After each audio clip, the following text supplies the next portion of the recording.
Madame la ministre, l'une des dimensions centrales de notre droit social est l'accès à la santé pour les travailleurs. C'est en ce sens qu'une visite annuelle à la médecine du travail est obligatoire. La pérennité de ce droit pour nos concitoyens qui perdent leur emploi n'est pour l'heure pas assurée. Il s'agit d'une situation extrêmement préoccupante, tant elle est déconnectée de la réalité vécue par les chômeurs.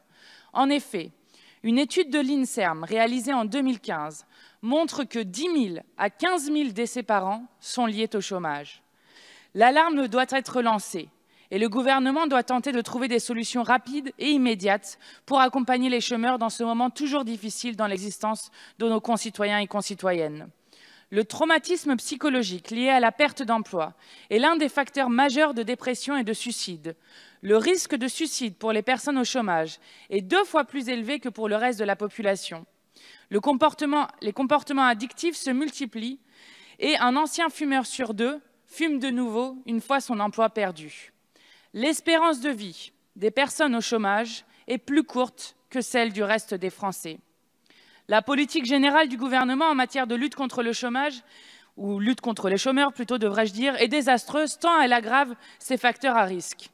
La difficulté de plus en plus grande de trouver un emploi correspondant à ces qualifications accroît les dangers pour la santé des chômeurs. Les logiques de contrôle de plus en plus resserrées et oppressantes pour les individus vont dans le même sens. Aucune prévention en termes de santé, mais des situations de stress montées de toutes pièces par des gouvernants qui ont oublié de voir les gens derrière les chiffres de leur tableau Excel. À l'embauche, une visite médicale est obligatoire.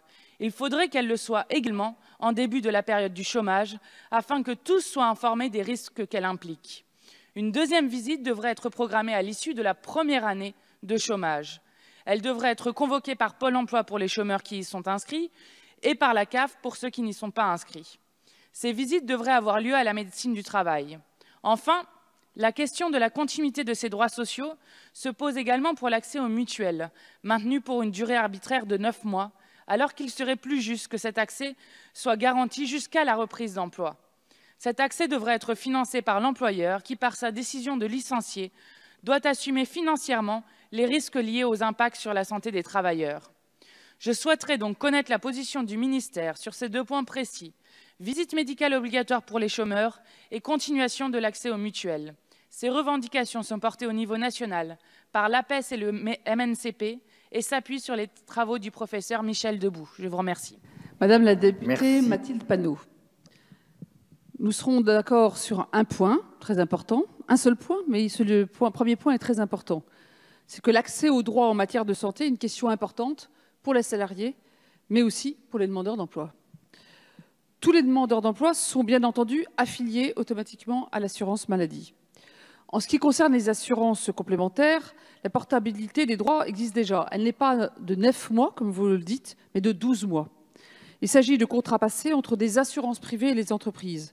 Donc le délai de 12 mois de prolongation pendant la période de chômage semble raisonnable, parce qu'à un moment donné, le lien avec l'entreprise n'a plus de sens et d'autres systèmes doivent prendre le relais, notamment des systèmes de solidarité. Ce qui est important, c'est qu'il n'y ait pas discontinuité. Ce qu'il faut absolument garantir, c'est l'accès aux droits, et notamment à la CMU-C pour les demandeurs d'emploi qui ont des faibles revenus. Les agents du service public de l'emploi sont sensibilisés sur le sujet. Je n'accepte d'ailleurs pas ce que vous disiez. On pensait que ce sont des gens qui sont derrière un Excel et qui ne voient pas les gens. Je vais tout le temps dans des agences Pôle emploi. Je peux vous dire que les agents de Pôle emploi, ils n'ont qu'un but, c'est que les demandeurs d'emploi retrouvent un travail et ils sont dans une relation humaine et non pas une relation Excel. Pour ce qui concerne les visites médicales, des visites médicales systématiques n'auraient pas de sens dans un contexte où la grande majorité des personnes consultent tout à fait normalement leur médecin et où leurs frais sont déjà pris en charge. En revanche, il faut être très attentif aux situations de fragilité, en particulier pour les demandeurs d'emploi qui ont un accompagnement global. Un accompagnement global, ça veut dire quoi? Ça veut dire qu'on a à la fois un sujet d'emploi, parfois de logement et souvent de santé. Mais aussi pour certains jeunes suivis par les missions locales. On sait que le recours aux médecins des jeunes aux missions locales est parfois incomplet. Et pour les personnes en situation de handicap, accompagnées par les CAP emploi. Et la coopération désormais renforcée entre CAP emploi et Pôle emploi va permettre d'être sûr que toutes les personnes en situation de handicap aient ce suivi. Mais dans tous ces cas, on est dans du sur-mesure car l'expérience a prouvé que c'était une approche plus adaptée, plus efficace en fonction des besoins et des souhaits des personnes. Ceci étant, des échanges sur ces questions auront lieu prochainement avec les partenaires sociaux dans le cadre des travaux du Conseil d'orientation des conditions de travail sur la base du rapport de la députée Charlotte Lecocq. Et nous évaluerons, selon les conclusions de ces travaux, si des ajustements sont nécessaires. Merci, Monsieur le Président. Madame la Ministre, je ne remettais pas du tout en cause l'engagement des agents de Pôle emploi. Par contre, je pense que lorsqu'on supprime en janvier, comme vous l'avez fait dans votre gouvernement, en mettant en plus une circulaire qui demande à ce qu'on augmente les radiations en termes de durée, etc., et qu'on supprime 2600 postes, mais qu'en même temps, on rajoute des contrôleurs à Pôle emploi. Ah, je vous assure, Madame la Ministre, je vous assure qu'on supprime des postes à Pôle emploi aujourd'hui.